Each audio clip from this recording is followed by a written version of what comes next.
Good some part of the day, diners, and welcome to another edition of a Coro News special report.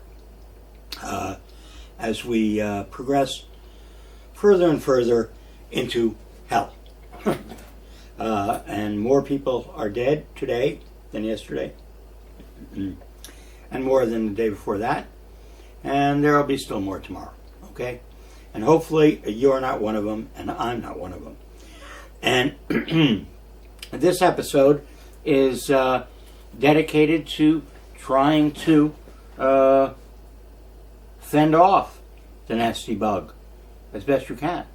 And earlier, we, in a previous video, I went over some of the external things you might do to, block the virus from actually getting into you to do its nasty work.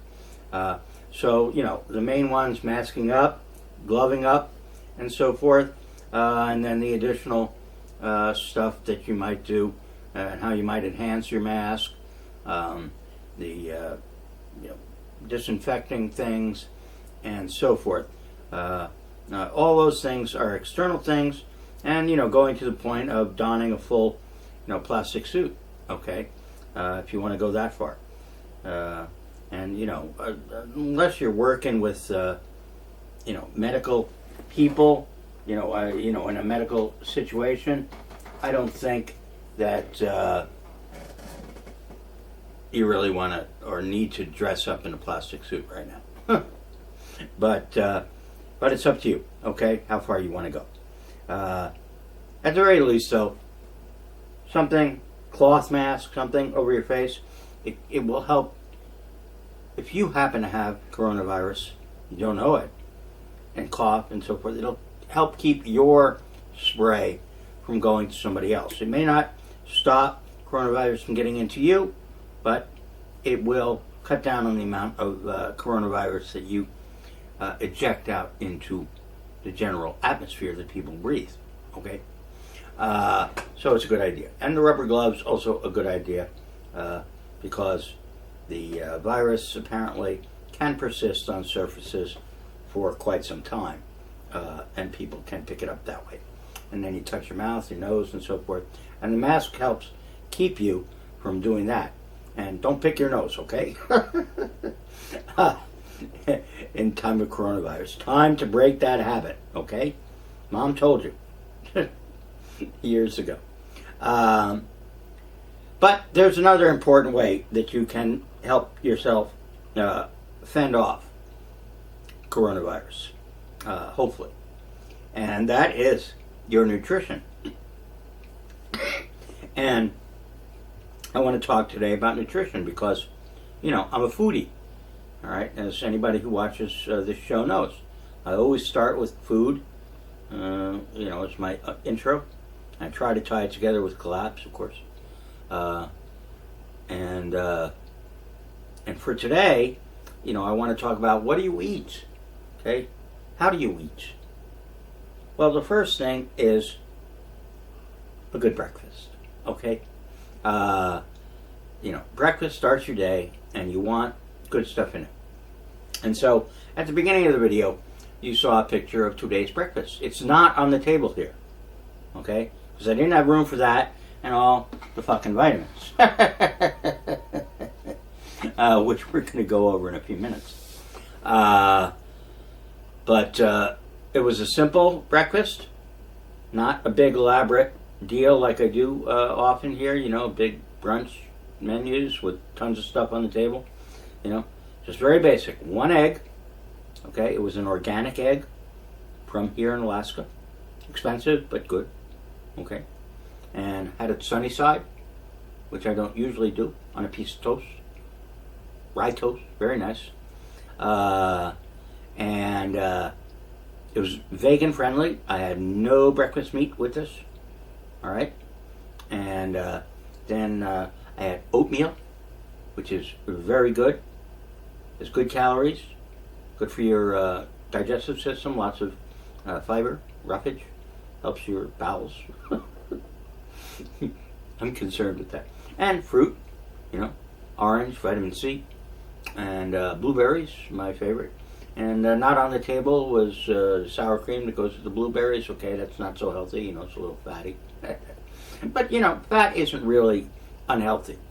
You know, paleo diets had a lot of fat in them. And, you know, I haven't, in my estimation, really suffered that much ill consequences of having a lot of fat in my diet. Well, maybe peripheral artery disease might have something to do with the fat in my diet, but let's not go there.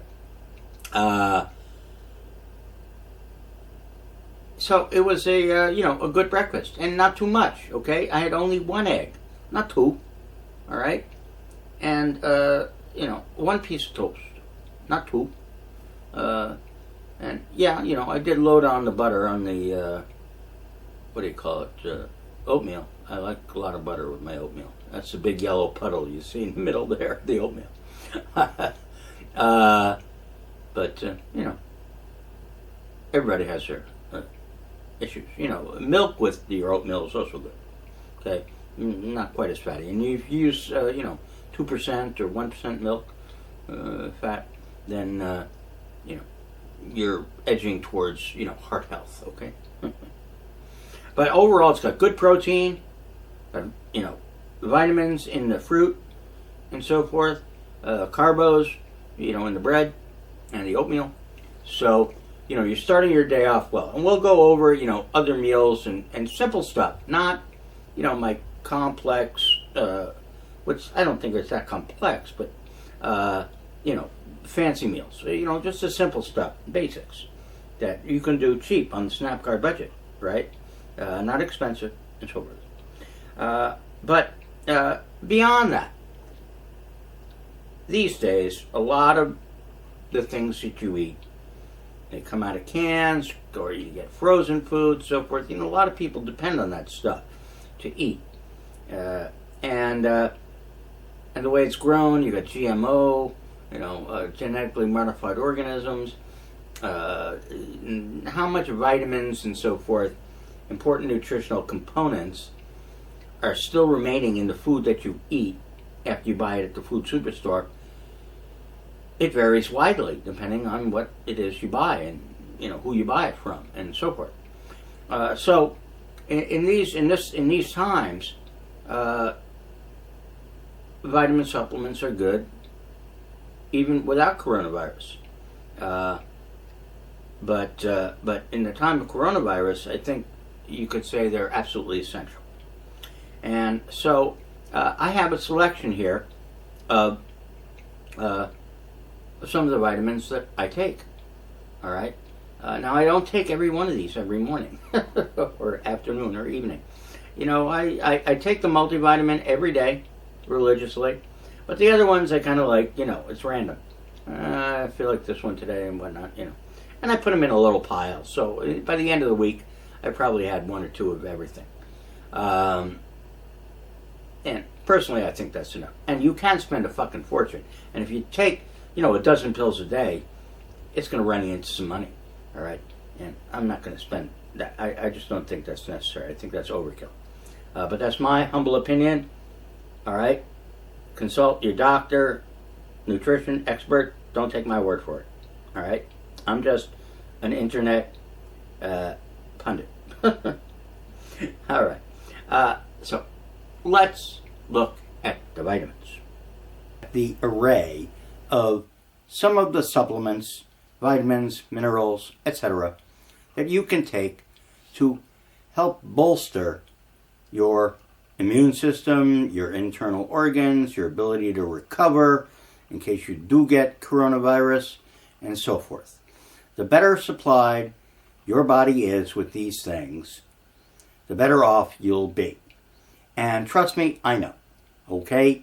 Because I had severe vitamin deficiency, and I went into acute anemia last year, or actually I think it might be 2 years now, and I needed a few pints of blood, and my primary care physician said I should have been dead.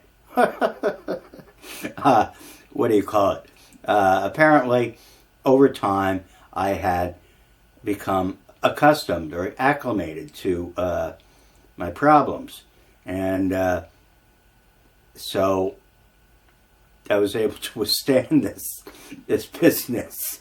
And I spent a few days in the hospital, getting several units of blood and getting antibiotics and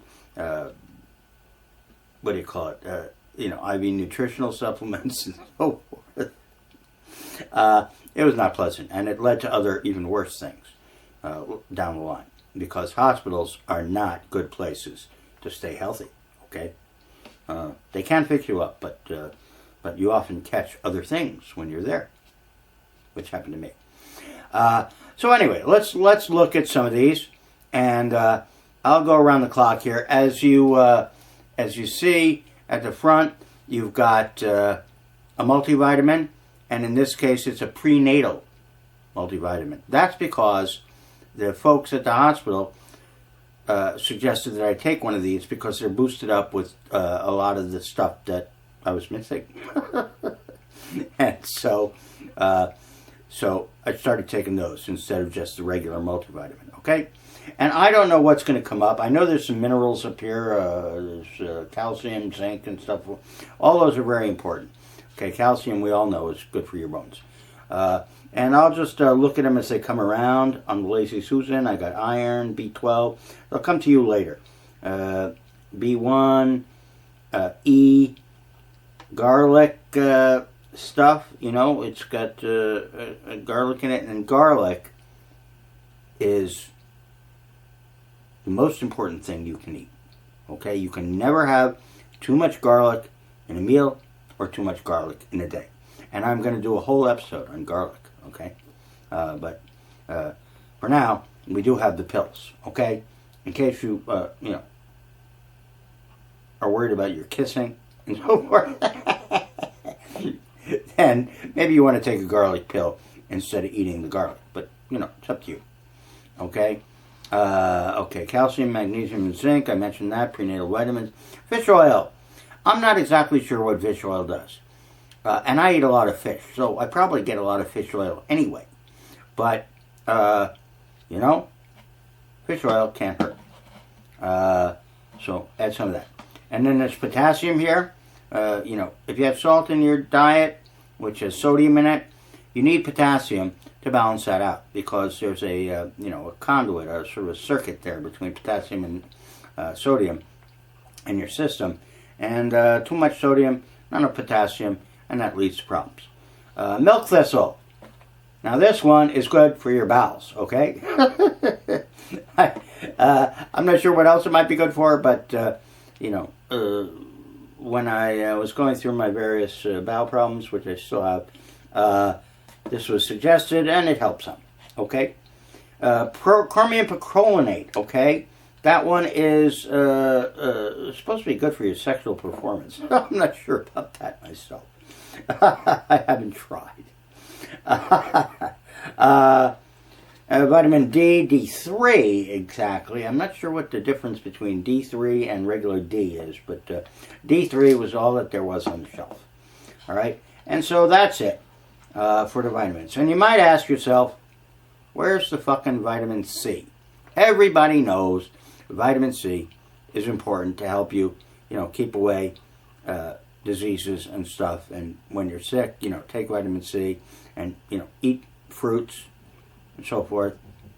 Well, the vitamin C is here, okay? You just aren't looking close enough. See?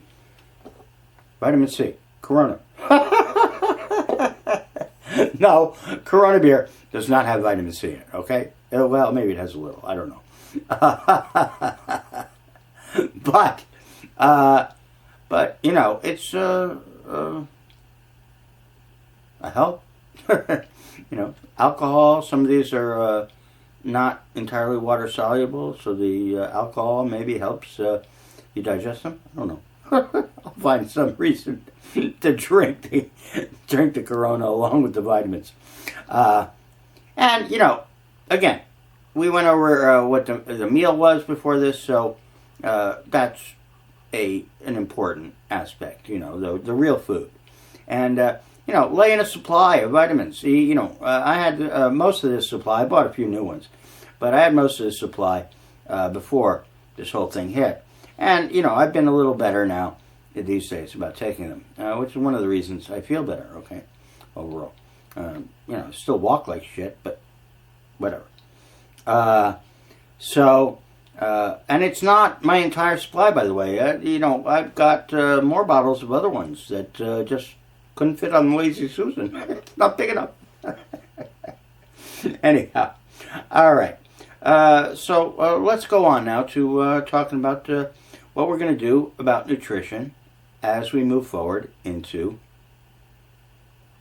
the coronavirus aftermath. So, what is the future of nutrition in the post-collapse world and post-coronavirus world? Well, one thing you can say, pretty much for sure, is that as time goes by, these guys, the multivitamins, as you get in the nutrition stores and vitamin places like GNC and also Walgreens, Walmart, Fred Meyer, etc., on those huge racks of vitamins, those are industrially produced, okay? It's done by taking a lot of vegetable matter, for the most part, and extracting vitamins from it in big processes, big vats, and lots of solvents and so forth. And it's all extracted down and then concentrated and put in a little pill for you. Over time, those things are going to disappear. So it would be a good idea right now to lay in a supply because they keep a long time. Okay? I have no idea what the shelf life is on them when they're sealed, but it's long. Not knowing exactly what you're going to be able to get to eat over in the future, having the supplements around can make up for a lot of the deficits that you might come across. All right? But what about after that? Well, I mentioned it, and I've got a video up, and you can look at it and see some of the benefits of garlic. Okay? And garlic is the future. All right? Like in The Graduate with Dustin Hoffman, plastics. Well, no, not this time. It's garlic, okay? And bamboo and hemp, okay? Both of those plant products are also extremely useful with many good aspects to them as food, as fibers, and as building materials, and so forth. So these are good things to start cultivating if you have the land and the space to do it, and have a green thumb, which I don't. But that's worthwhile. And then there are other sources also. Tree bark has quite a few vitamins in it, and if you, soak tree bark, if you have alcohol and so forth and whatnot, you can do an extraction and concentrate it down and make, something pretty good. And you can make various types of teas also with various types of leaves. You can look in your herbal manual for that stuff. I'm not an expert on that, so I'm not going to give you any advice, but I do know that that you can find a lot of vitamins in places that you might not expect. And so, look for them. Because, eventually you may be eating roadkill. You don't know. At any rate, the key is to keep your body well supplied with what it needs to defend itself against the little buggers that are out there that want to get you. All right? Because that's you are what they live on, okay? And how they reproduce. Without you, they don't reproduce. You don't get the viruses. And one of the reasons we have coronavirus is because there's so many of us now. All right, and nature is an ecosystem and balances itself out, and eventually, something comes around that's going to knock down a population that gets too big, which ours has. So, coronavirus marches on. There are more dead people today, and I don't know what I'll record on tomorrow, but I'm sure I'll have something. So eat well, and that's all we do. This time until next time, here on the Core News Report of the Collapse Cafe of the Doomstead Diner. Hasta la garlic. Oh, and Corona beer too. Okay.